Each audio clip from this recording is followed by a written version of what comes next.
kommt aus Bad Schwartau, der Partnerstadt von Bad Doberan, von Frau Bertha Beate Nielsen. Sie wünschte sich eines der wohl beliebtesten plattdeutschen Lieder, Dat du min liebsten bist. Ich glaube, Frau Nielsen, das passt zur Schummertiet. Und gesungen wird es von Susanne Schlettwein und der Gruppe Rohrstock.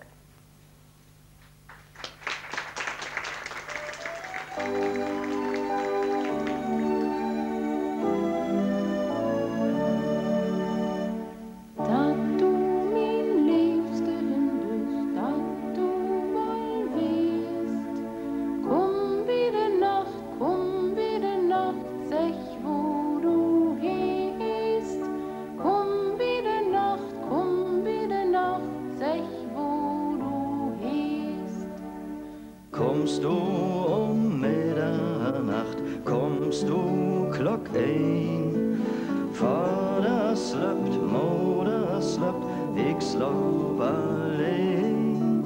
Vater slöpt, Mutter slöpt, ich slop allein. Kloppende Kommerdeur, fordernde Klink, Vater